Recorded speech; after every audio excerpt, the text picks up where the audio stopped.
Hey there, welcome to this brand new podcast. There is no name to it yet. I haven't decided on a name yet, as of recording this episode. So the name's gonna be wherever it should be. I'm gonna be your single host. There are no guests on this podcast, at least not yet. I am Apurv, a singer-songwriter slash producer. I'm treating this podcast as a way of communicating with people more than I have with my music over the past 3 years. I've been releasing and posting stuff for the past 3 years. I've made an album that has 9 songs in it, and ever since the album released, I've made I think yeah, three singles. No, actually four. It's 4 singles after the album. Anyway, since this is the first episode, I'm probably I should have asked people to give me questions so that it's a bit more so that's a bit better than what I have recorded here already.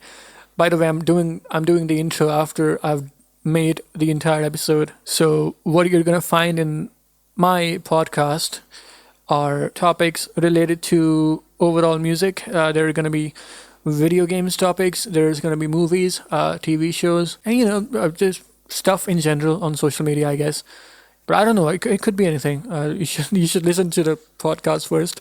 So yeah, I'm Apurv. I'm your single host, and this is my podcast. Okay, so since this is the first episode, I wouldn't really have any questions or anything like that. So I asked I asked AI to give me questions, give me a bunch of questions that I can answer in a new podcast about myself, and it gave me it gave me a bunch of very serious questions like what is your inspiration behind life, and there's one question called define success. It's just that, define success, full stop, and it's asking me my pivotal moments that defined my life and stuff. So I told the AI to make it a bit more personalized, and then it it gave me the same questions, but now it feels like it's being asked by a human. So I just told it that these are too serious, make them a bit more trivial. And then it gave me 15 questions that I'm probably not gonna answer all of them. Maybe I will, but I don't know. This is the first thing that I'm recording for the episode. I'm probably gonna have to record an introduction after I deal with this. But here, the first question is, what's the funniest or most bizarre reason that made you think I should start a podcast about this? Actually, nothing. I, I thought that it would be really fun to talk about myself and talk about things I like, and maybe find people that also like those things. And since it's New Year, I thought I would do something new besides everything else I'm doing.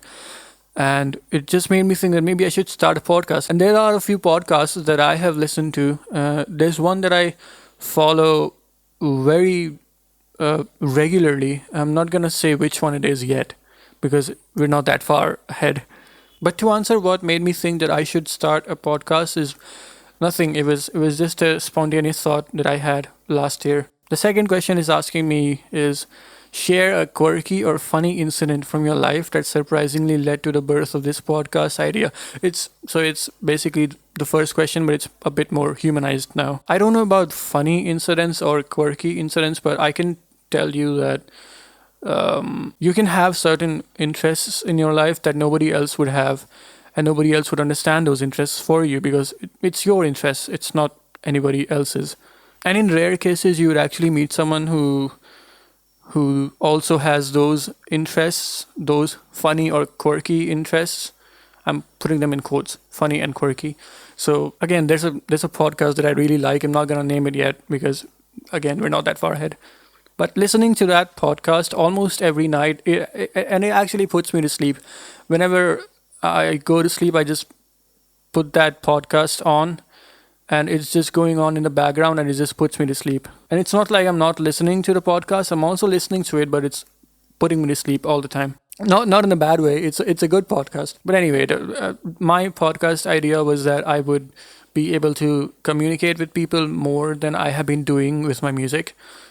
And I think that's about it about the idea of behind the podcast. Maybe it would develop into a different purpose But right now, the purpose is just communicating with people more than I have been doing for the past few years. The third question is, how do you manage to find humor or fun in the journey towards what others might consider success? This is the second time I'm repeating myself because I I went on a tangent in the previous segment about this question, but I think it's asking me how I find fun in the work that I do, making music. It's a very subjective topic. Finding finding fun and interest in something that you do as work. I wouldn't really call it work right now because I'm not getting paid to do it.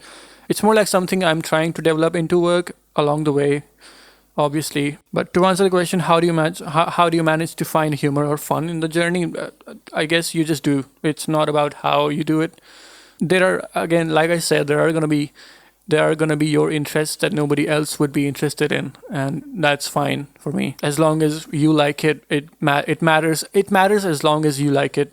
It doesn't matter if anybody else approves of it or not, I think. So the next question is, can you recall a hilariously awkward moment that ended up shaping your perspective in an unexpected way?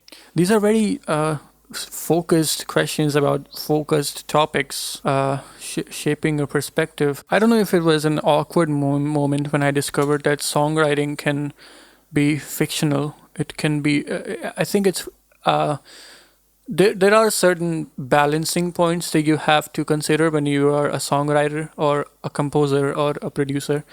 That when you put a lot of soul into something that you draw back from your memories and draw back from your experiences, uh, when writing something, you have to remember how it felt like. If you do that a lot, then you put a lot of soul into a song, for example, and then it kind of tips the scales into the favor of the soul element of a piece of music, and then you can't really focus on different techniques that you can put into a song, maybe, and maybe creative choices you wanted to implement into the song, because once you put a certain kind of soul into it, you can't really change it, or it wouldn't match as much with your vision that you already had. So I think there should be a balance between putting soul into a song and then putting more creative choices into a song, and you should try to balance it perfectly so that there's, the scales aren't tipping on either side that much. They are balanced. So this is where fictional writing comes into play. You should know that there are people who write books, right? They write novels based on their experiences, and that is not fictional writing. That is non-fiction. That is something that's based in reality. And I think most of the songwriters do the same when it comes to music, writing lyrics.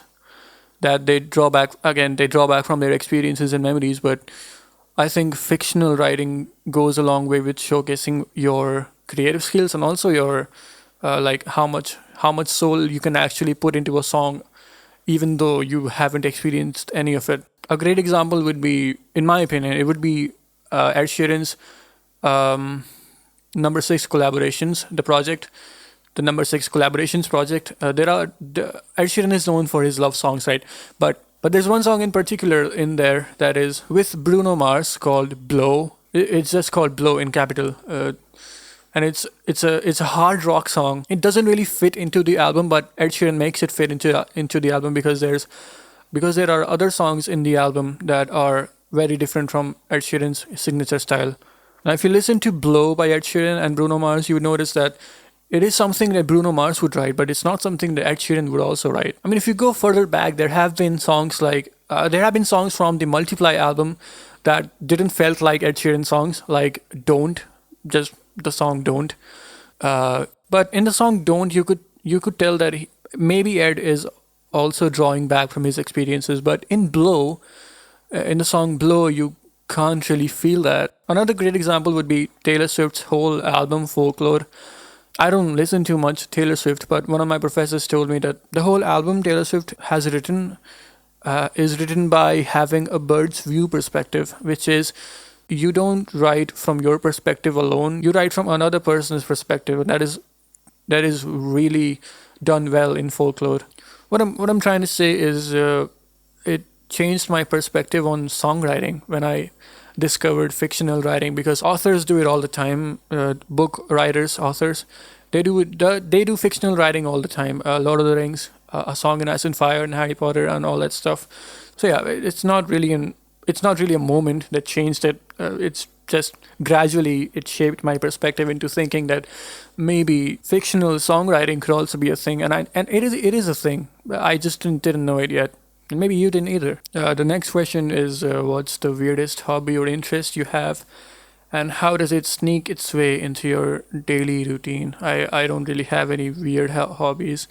I would have to think really hard about having weird hobbies, but I feel like every hobby or interest I have, because of the internet now, it's almost like everyone's interest is everyone's interest. Like on social media and YouTube, there's billions of videos with billions of likes on them.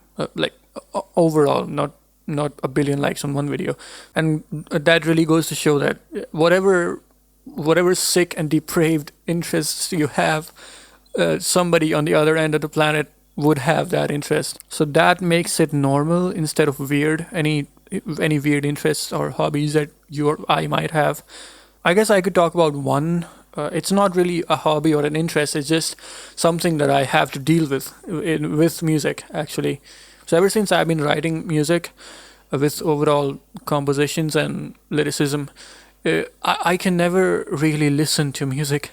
Like, all of the music around me just blurs together and it forms this analytical ball that I really have to dissect. Whenever I listen to a song, I would have to focus on its melodies. I would have to focus on its rhythmic patterns and chord progressions and everything else that's going on in the song. And it really bothers me that I can't really have an unbiased opinion on music. It's always biased over whether the production sounds nice, whether the rhythm makes sense, whether the melodies make sense. But I think that is why I've been more interested for the past year. I've been more interested in instrumental music, and I found this band last year called Polyphia, and they don't really have lyrics. There's one song that they have that has lyrics, but almost every other song of theirs is an instrumental, a pure instrumental. There's a drum, there's bass, there are two guitars, and whenever I listen to it, it makes me feel like I can't really dissect it. I can't analyze it. Obviously, sometimes I can, but most of the times their music is almost unexplainable sometimes. So it's a real change of pace, and I really like it when I can't really tell what's going on in a song. And that's what I was talking about when I was talking about balancing your soul and techniques into a song. If you put too much soul into it, you can lose some of the techniques. You can lose some of the complexity of it. You can make it too simple for people to understand, and my brain would immediately shut down when I'm listening to it, because when I would listen to a song that has too much soul and not much complexity, my brain would totally shut down. It would be too predictable. It would predict everything that's going to happen in the structure, in the chords, in the melodies, and all that stuff. So subjectively, not everyone has this opinion, or not everyone has these thoughts, but for me, there should be a balance between soul and complexity, and I think Polyphia manages that beautifully. Anyway, that's my weird hobby, or not a hobby, I guess.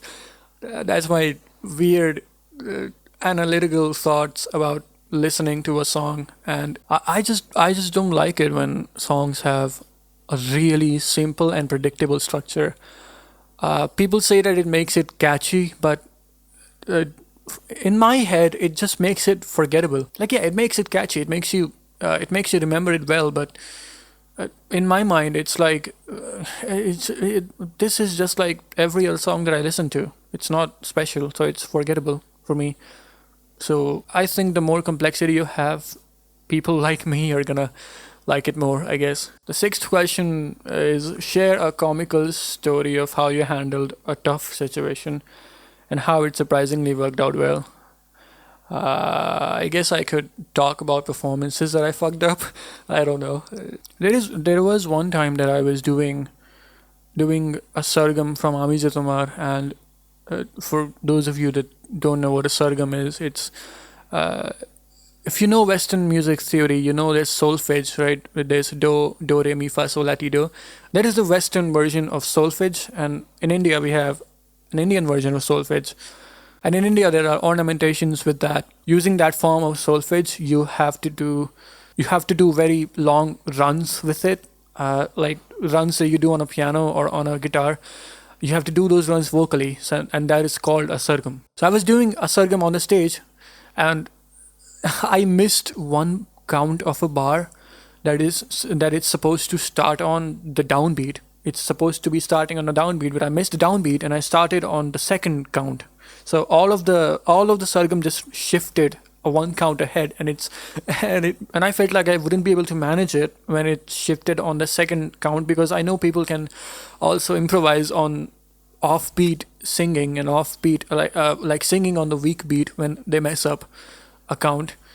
I know that exists. I've seen that happen. Like, there are people who can sing one syllable off. There are also YouTubers who have sang one syllable off. There's one that I watched years ago. It was Rumi Official that I watched on YouTube, and he was singing a lot of songs that were pretty difficult to do one syllable off. There was Attention, there was Someone You Loved, I think, and it's a really hard technique to do. But on the stage, I had to improvise it on the weak beat. And it actually worked out, because syncopation is your friend in that situation. For those of you that don't know what syncopation is, it's a rhythmic thing. It's when you start on an off beat or a weak beat, and then you work it into a strong beat, or maybe continue with the weak beat and then apply it on a strong beat later on. That is syncopation. But hey, that's my story of how I almost fucked up my performance one time, but I actually didn't. So the next question is giving me is that if you could give your younger self an absurd piece of advice, what would it be and why? And if we invented time travel and I could go back and talk to my younger self without any consequences, because we all know that's not allowed in time travel. So if I could go back and talk to my younger self, I would probably tell him to not be afraid of stuff, usually new stuff that I was very hesitant with. Even starting this podcast I've been planning it for 2 months now. It's January, it's start of January right now, but I've been planning it since the start of October. So it's actually 3 months. Stuff like that. Even songwriting, I was writing my first album for a year and a half, I think 2 years. And then I was very hesitant to put it out, but I put it out, and it was actually very well received for a first album. Then I put like 3 singles out, and it was also very well received. But yeah, if I could go back and talk to my younger self, I'd probably tell him to not be afraid and go for it. It's anything you want.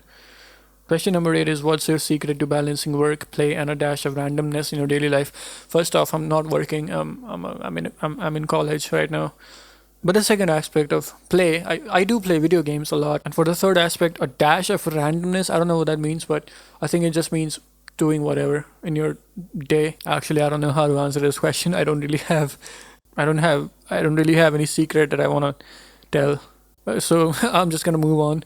The next question is, tell us about the most amusing discovery you've made about yourself recently.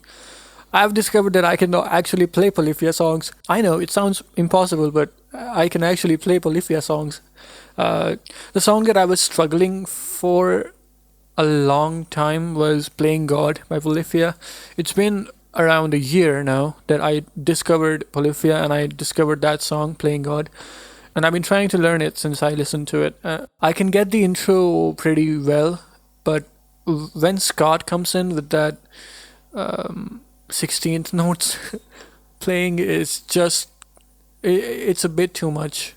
And then Tim Henson goes 16th note triplets. It's probably not 16th note triplet. I'm probably messing up the terminology, but it's for those who are into music theory and stuff, there are triplets, and then there are 8th note triplets, and then there's also a 16th note triplets.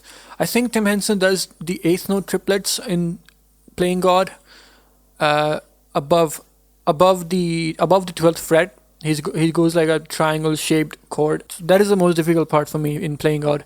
And after that, I could play it pretty well. Oh yeah, there's another thing that I discovered about myself, that I really like hybrid picking. Hybrid picking is actually pretty good. It's better than any type of picking, really. For those who don't know, hybrid picking is when you pick with your pick and also pick with other fingers on your right hand. But the Polyphia song that I almost I've almost learned now is Goat. I know it's a pretty hard song to learn on guitar, and at first, when I first listened to it, I could get down the intro from Goat, but then again, Scott comes in with another one of his sections, and it's really hard. So recently, I've discovered that I can actually learn that. It's pretty. Now that I look at it, it's actually easy. The Scott part. So yeah, those are really the discoveries that I made recently. I don't know. Okay, next question is, who's that one peculiar person in your life who's influenced your outlook? I think it was trying to say particular. Who's that one particular person, but it messed up the word. It said it says peculiar. So who's that one peculiar person in your life who's influenced your outlook in the most offbeat way? Oh, actually, oh yeah. Now that I look at the whole question, it actually looks like it was peculiar. Anyway, I don't know about person, but I could tell you about a movie that changed my perspective a lot over the whole existence of life, I would say. So, this is the part of the podcast that's gonna go into a lot of weird shit. It might sound a bit cringe now, and it would be better if you if you listen to it with an open mind, you know. So, there's this movie called actually actually I think I'm going to save this topic for a different episode, but I'm going to give you a prelude. There's one movie in particular that changed my outlook on all things. It was, I can tell you, if you know Christopher Nolan, you probably know what movie I'm talking about. uh, it's a really strong movie. I think it's one of the greatest movies ever made. But yeah, that's about all I'm gonna say about this topic right now, because it's not really a first episode kind of topic. Because you guys don't know me, and I'm gonna have to build that identity up using the podcast as a source. So communication. Anyway, I'm gonna move to the next one. In what way do you hope your podcast will add a sprinkle of laughter or unexpected joy to your listeners' life? I don't know about either of those. I'm really just doing this to communicate right now, but it might change. So, again, like I said, the purpose of this podcast is to communicate with you better than I have been doing. And I don't know about making it into a gag show or a laughing show or whatever. I'm not really holding any expectations with this podcast because I don't know what the fuck I'm doing, right? But hey, I could talk about milestones, right? That I had in mind when I started thinking about making a podcast. I'm gonna again reference another podcast, but I'm not gonna take its name. Looking at their podcast, they get a lot of questions from their audience, and that's expected when you have a big fan base. So I one of my milestones would be that I get questions from you, because I don't want to have questions from artificial intelligence who doesn't understand what this means to me. So yeah, I guess communication is the only purpose of this podcast. For now, maybe it could develop into something else later, but for now, it's mainly because of communication. All right. Another question is, share a quirky routine or habit that keeps your motivation rolling even on the most meh days. What? I probably humanized a bit more than I should have. All right, so like most of you, I have a lot of meh days. A lot of them have to deal with the fact that I'm always contemplating stuff. Just thinking about songwriting, production, music videos, and stuff that I want to make. And because I'm always thinking about these things, a lot of my days just go by thinking. So I don't really understand this question. It says share something that keeps you motivated, but it's trying to make it like, funny, quirky. So because it's asking me for a quirky routine, I don't really have one of those. But I guess I could talk about something that keeps me motivated.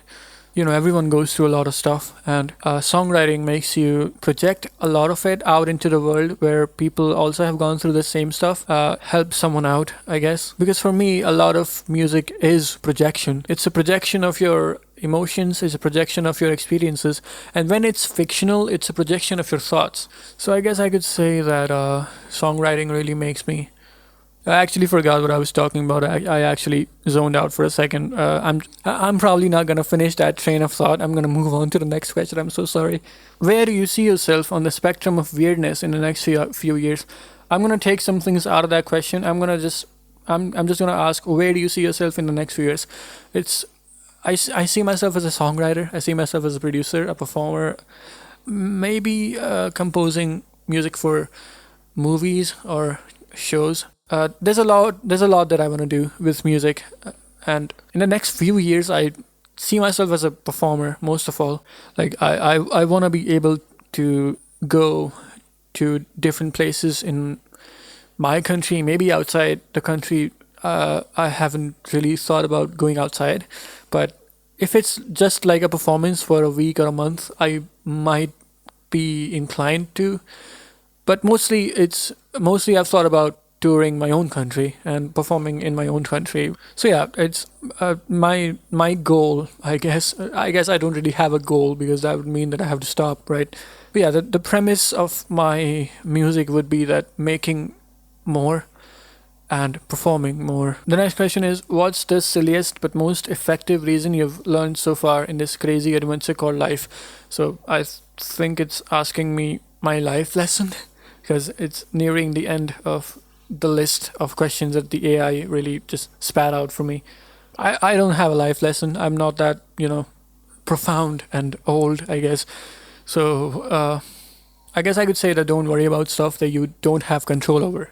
You know, that one friend who just didn't give a shit after an amount of time. What could you really do there? It's not in your control. You can't really control their mind or something, right? So it's better to not fret about stuff that you can't really control, and do worry about stuff that you can control and you should control. Okay, yeah, this is the last question. If your life were a sitcom, what would the tagline be?